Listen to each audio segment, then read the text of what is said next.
The cell smelled like sweat, sand, and anger. Corporal Elias Rowe lay on the cold concrete floor, arms folded behind his head like he was sunbathing on a beach instead of sitting inside a marine brig on a Pacific island no one back home could find on a map. Outside, the jungle whispered with heat and insects, a heavy, breath-holding kind of night, the kind that told men with instincts that something was wrong long before bullets proved it. Boots stomped outside the bars. A young guard leaned in, smirking. "Sleeping well, Rowe?" Rowe didn't bother opening his eyes. "Best hotel the Corps ever put me in," the guard scoffed. "You should have followed orders, that so?" Rowe said lazily, still staring at the ceiling.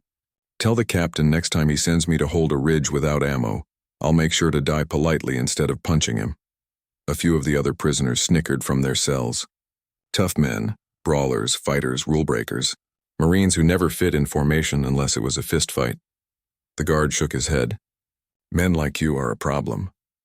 Rowe finally sat up, slow and dangerous. "Eyes sharp even in the shadows, kid," he said quietly. "Men like us are why problems don't make it past the wire." Before the guard could think of a comeback, distant thunder rolled across the jungle, except it wasn't thunder. Every man in the brig froze. Heads lifted, hearts stuttered. Artillery. Far off but real.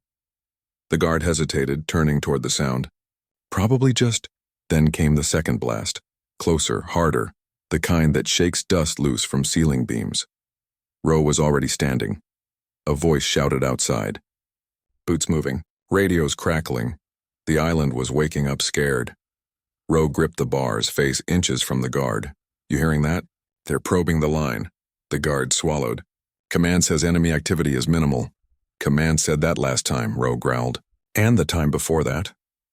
He didn't raise his voice and didn't need to. Every man in the brig leaned forward, listening. Rowe's jaw clenched. He'd been here before. Listening to officers too confident, too blind. Men died when leaders trusted maps over instincts. Outside, a sergeant yelled orders. Machine guns hissed to life in the distance, short bursts cutting across jungle air. The ground trembled again. Heavier, rolling chaos building. The prisoners exchanged looks. No jokes now. Their eyes held the same knowledge. A storm was coming. Rowe's voice dropped to a whisper, not to the guard, but to the men in cells around him. "You hear it?" They nodded. That sound, that rhythm, that eerie pause between blasts, like the jungle holding breath, it wasn't random, for it was pre-assault bombardment, the signature, of a Banzai charge gathering in the dark. Rowe exhaled once, steady and slow. "Tonight's gonna drown in blood." The guard backed up. "Stay put. I need to check." Rowe watched him go, then tapped twice on the wall with his knuckles. Tap, tap, tap, and a signal, answered by taps in 3 other cells. 40 men, the forgotten ones, thrown in cages while the war crept closer. Rowe leaned his head against the bars, eyes narrowing toward the jungle. "You boys ready?" he murmured. A voice in the dark answered, low and eager. "Born ready." The night outside shifted, trees trembling as if wind moved through them. But it wasn't wind. It was 3,000 men coming through the jungle like ghosts, and in the brig, 40 shadows smiled like wolves smelling battle. The island's heartbeat changed. Not the steady, dull thud of distant patrol fire. This was frantic, rising, urgent, like the earth itself knew fear. Outside the bars, Boots hammered the dirt. Marines shouted, scrambling weapon racks open, slamming magazines home with hands that shook but refused to show it. Rowe watched through narrow slits in the wall, his pulse steady, not calm but locked in, a man who'd danced with death enough times to know its footsteps. Down the row, a broad-shouldered corporal with a busted nose, Mason Kane, rattled his cuffs. "You hearing that, Rowe?" Rowe nodded. Mason's grin gleamed in the dark. "Haven't heard that kind of war music since Guadalcanal." Another voice. Alvarez, lean, sharp-eyed, the one they all swore had been born holding a knife, chuckled from his cell. "Shame I'm stuck in here. Day like this, I'd make the Emperor cry." Light laughter rolled through the brig. Not fear, more like a pack of wolves warming up their throats before the hunt. Rowe whispered, level and sure, "We won't be stuck long." They cut across the night like ripped cloth followed by explosions. Closer. Closer, too close. A guard sprinted past the brig window. Helmet crooked, rifle shaking in his hands. Rowe called out, voice calm as still water. Kid, open this door. The guard didn't slow. Orders, stay put. Command has it under control. Then a flare streaked into the sky, white light blooming, turning jungle leaves silver, and for one solid heartbeat, every soul on the island saw the truth. A tidal wave of soldiers, hundreds in front, thousands behind, or charging, screaming, bayonets raised like jagged metal teeth. The frontline Marines fired, frantic, terrified, outnumbered. Muzzle flashes stitched the dark, but the wave didn't stop. It grew. Rowe's voice chilled the air. They're coming full force. They'll hit this side next, Mason spat. Guess Command's minimal enemy activity had a translation error. He faced the prisoners, men leaning toward the bars, hunger in their eyes, adrenaline buzzing like electricity through steel. Listen up, Rowe said, voice low. A commander again, even without rank. 40 men can stop an army if we think smart and move fast. Alvarez smirked. You got a plan? Rowe tapped 2 fingers against his temple. I got something they banned me for, remember? A hush hit the cells. They all knew he wasn't bragging. He was warning the night what was coming. Footsteps pounded toward the brig. A trembling young officer appeared, pistol drawn, face pale as moonlight. He saw Rowe and flinched. You. Stay down. All of you. No exceptions. Rowe walked to the bars, casual. Son, in 5 minutes, that door's not going to matter. You open it now, these men hold this ridge with you. The officer's lip trembled. I can't, I'll be court-martialed. Rowe leaned in close, eyes like steel striking flint. You'll be dead before sunrise if you don't. A scream tore from the near tree line, one of theirs. Too close, then gunfire, right up against the base fence. The officer's hands shook so hard the pistol rattled in them. Rowe spoke again. Not loud, not desperate. Deadly calm, keys, now, another scream. Another burst of rifles. The fence groaned like something was climbing it. The officer's breathing collapsed into panic. And then, something in him broke. His hand thrust forward, keys shaking. Go. The moment the lock clicked, every prisoner surged like iron chains snapping under thunder. Rowe stepped out first. Boots hitting dirt like they never forgot what freedom sounded like, he cracked. His neck once looked toward the jungle. Form up, he murmured. 40 men fell in behind him. Their faces weren't scared. They were hungry. Rowe whispered his first command. Shadows, silent, spread wide, and in the space between rifle bursts and screams, 40 ghosts melted into the night, heading straight toward 3,000. Night swallowed them whole. 40 silhouettes slipped through brush and mud, moving with the predatory quiet only men who'd lived too close to violence could master. They didn't need orders. They moved like instinct, like muscle memory, like storm clouds gathering before lightning cracks. Rowe crouched behind a fallen palm, scanning the ridge. Through gaps in the leaves, he saw hell rising. The Marine line was bending, bodies pushed back, rifles flashing, silhouettes wrestling in mud and blood. The enemy charge rolled like a breaking wave, screaming, relentless. Rowe exhaled, spread into a crescent. He whispered, no bunching.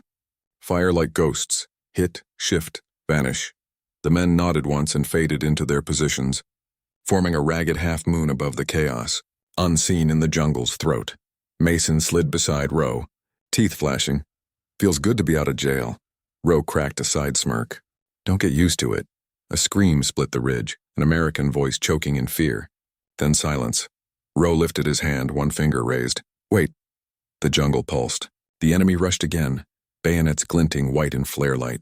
They leapt over sandbags, swarming Marines pinned behind shattered crates. Rowe's voice barely rose above a breath. Now. 40 rifles whispered death. Not a volley. Staggered bursts. Shifting fire echoes bouncing off rock. The effect was instant. From the enemy viewpoint, it sounded like a hidden company opening up from high ground. Fire dancing left. Right middle, never fixed, always moving. One squad dropped. Thinking they were flanked, another faltered. Believing reinforcements arrived, confusion rippled the charge like a blade slicing water. Rowe's voice cut the dark between shots. 2 rounds only. Move. They obeyed. Fire. Slide. Kneel. Fire. Fade. Like ghosts hunting by rhythm, enemy officers yelled orders. Troops swung rifles wildly at shadows that weren't there. A flare hissed overhead, revealing nothing but trees, dirt, and death. Alvarez's voice crackled through the night, laughing between shots. They think the hill's crawling? Rowe didn't smile. His eyes tracked movement, calculating, cold. Make them think we're everywhere. Noise is power, he signaled. Men broke branches, slammed boots into mud, mimicked squad rushes. Chaos became their camouflage. Below them, frontline Marines heard the phantom support and rallied, courage returning like a fire relit by wind.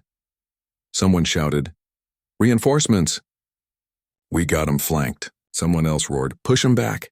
Rowe's men poured illusion into reality, and the enemy charge began to splinter.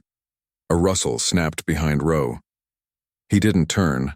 He lunged, tackling a charging soldier and rolling through thorns. Steel flash. He slammed the attacker's head into a root once, twice, silent, efficient. Mason yanked the body aside. "You good?" Rowe flexed his hand, blood dripping but grip iron tight. "Keep shooting." They rose again, firing, shifting, firing. Then, quieter than wind, Alvarez whispered over from the right flank. "Rowe, more coming. A lot. Movement in the trees beyond. Not a broken charge, and a second wave forming." Rowe's jaw tightened. The first wave hadn't been the storm. It had been the knock at the door. He dropped to one knee. Thinking fast, breathing steady. "We hold. They don't know our numbers. Fear's heavier than bullets," Mason swallowed. "And if fear doesn't do it?" Rowe chambered a fresh round, eyes narrowing. "Then they'll find out 40 is enough." A distant bugle shrieked, chilling, ancient, furious. Leaves shivered, branches cracked.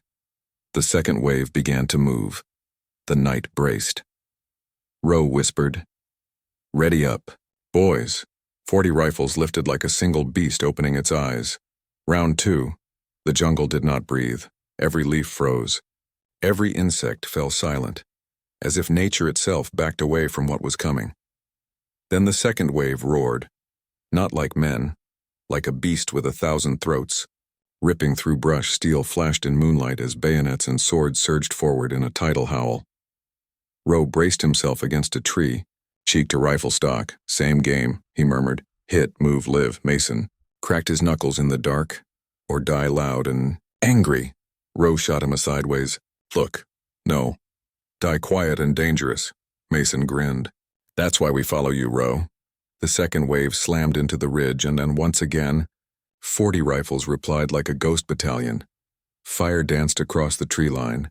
Short bursts, angled shots shifting like lightning skipping across clouds. Echoes collided, ricocheted, multiplied in the jungle belly. Confusion tore through the charge. Enemy troops dove to ground, expecting machine gun nests. Officers screamed conflicting orders. Some pointed to the trees in terror, shouting warnings of invisible units. One lieutenant bellowed for men to flank. Rowe heard it and answered with his trick. "Left squad, rush." It wasn't a command to his men. It was a lie thrown into the night. 10 voices howled and boots thundered left. Not real Marines. Just Rowe's prisoners stomping brush like demons running. The enemy panicked and shifted to counter a unit that didn't exist. Right into the fire. Down below, Marine frontliners rose, adrenaline igniting.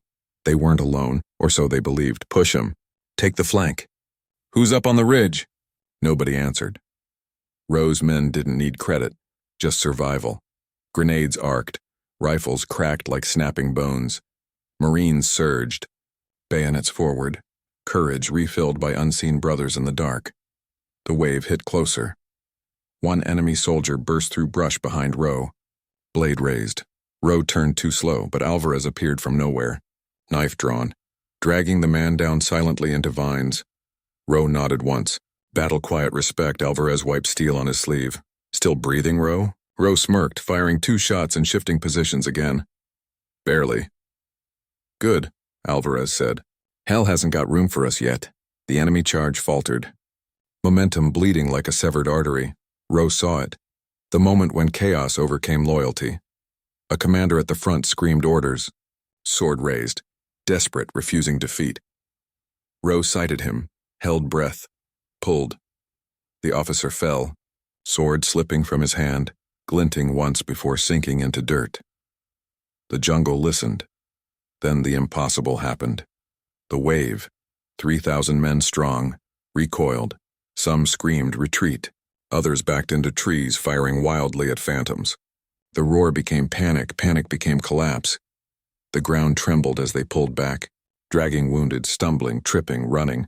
The ridge exhaled, and silence, thick, stunned, holy, rolled over the battlefield, breath ragged, limbs shaking, sweat cutting rivers through grime. The prisoners stood across the ridge, rifles smoking, bodies trembling from adrenaline and exhaustion. No cheers, no victory shouts, just 40 criminals staring into a night they'd refused to let swallow them. Mason let out a low whistle. Rowe, we just scared a whole damn army. Rowe wiped blood off his hand. Voice like gravel and iron. We didn't scare them. He lifted his rifle, scanning the tree line for movement. We made them believe in ghosts. A young Marine, helmet askew and face smeared with dirt, cupped his hands. Hey, who the hell is up there? Rowe didn't answer. Alvarez grinned. Let him wonder. Rowe quietly agreed. They weren't heroes. They were shadows. And tonight, shadows saved the island. Dawn crawled over the island like a wounded animal. Gray light spilled onto the ridge, revealing everything the night had hidden. Torn earth, broken branches, scorched mud. Steel and bodies scattered across jungle floor like someone had tried to empty war itself into the soil. Rowe stood at the crest, rifle resting on his shoulder, eyes burning red from smoke and hours without blinking. Behind him, the 40 men lay or crouched, catching breath in the bruised hush after violence. For a moment, nobody moved. Silence felt sacred, not peaceful, but earned. Mason broke it first, voice low, almost confused. We actually survived that. Rowe didn't nod, didn't speak. He just stared at the field below where Marines now emerged from foxholes and shattered bunkers, stumbling in shock, looking around like survivors of a shipwreck. They pointed up toward the ridge. Whispers spread like sparks. Who's up there? You see shadows moving? Reinforcement unit? No orders came. Then who the hell saved us? 2 jeeps rattled up the dirt path, choking on dust and engine fumes. A captain hopped out first, face pale, uniform still pressed like he'd tried to pretend panic never happened. Behind him came a major, jaw clenched tight, eyes darting like a man who suddenly didn't know the ground beneath him, and then, slowly, stiff-backed, a brigadier. General stepped down. His boots sank into blood-stained earth. He surveyed Rowe's men with a calm too cold to be. Peace. It was the stare of someone trying to calculate a story that would never make sense in a report. Rowe walked down to meet them, step steady, expression blank. He didn't salute, didn't need to, not after a night like that. Corporal Rowe, the general said, tone sharp enough to cut paper. Rowe's voice came out rough, sanded raw by smoke. Sir, you broke confinement. Sir, Rowe repeated, not apologizing, not bowing. You took 40 incarcerated Marines into combat. Rowe's jaw tightened. I took 40 Marines into survival. A low ripple passed through the command staff. Confusion. Anger, awe. The captain snapped, voice trembling more with pride than rage. You disobeyed direct orders. Rowe stared straight into him. I followed the only order that ever mattered. Don't let this position fall. Silence hit like a rifle butt. The general stepped closer. You used unauthorized tactics. Rowe met his eyes, steady as stone. Sir, unauthorized doesn't mean ineffective. Mason muttered behind Rowe. In this case, it means legendary. A few Marines nearby couldn't hide smirks, exhausted, bloody, but alive because of these men. The general's face didn't change, but his eyes softened just enough to betray something human beneath medals and rules. He spoke quietly. Who trained you to fight like that? Rowe shrugged. War did. The general looked over the 40 men, bruised knuckles, ripped uniforms, eyes still burning with that night hunter intensity. Then he turned to the captain beside him. Release them formally from Brig status. Effective immediately. The captain blinked, stunned. Sir, they won the night. A pause. They saved this island. Then he faced Rowe. You and your unit will report to my command tent at 900. His tone turned steel again. But this time it was respect forged hard. You're not prisoners anymore. Rowe nodded once, but didn't smile. He just looked back at his men and gave a short chin tilt. Tiny, quiet. Enough, and they understood. They weren't ghosts anymore. They were Marines again. Mason slung his rifle and bumped Rowe's shoulder. Think they'll give us medals? Rowe snorted. Probably Brig time with nicer sheets. Alvarez grinned.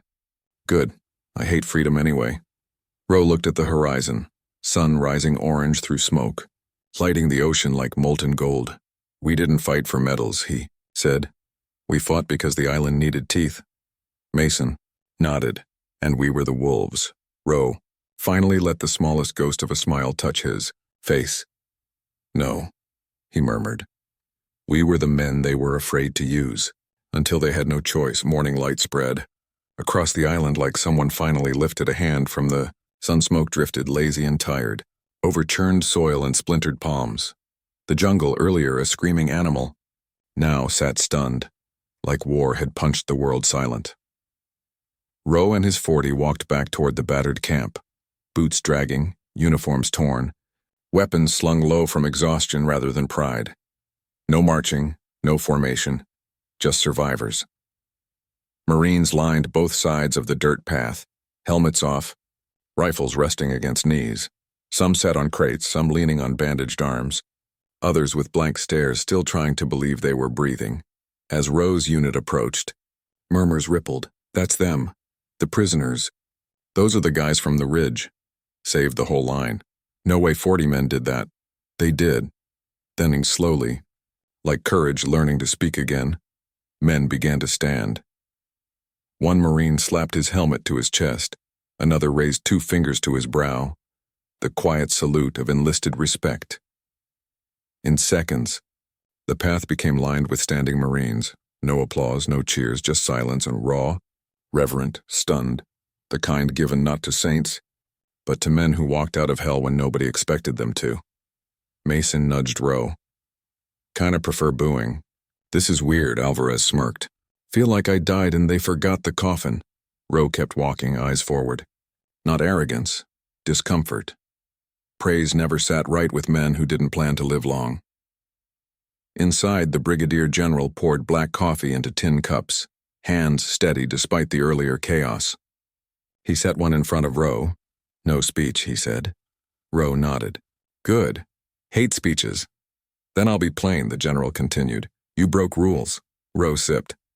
Rules break easy in a war zone, sir. You shouldn't have been in that brig. Rowe blinked, the closest he ever got to shock. The general leaned in, voice low, older than years. Men who see what others don't get punished first. Happens every war.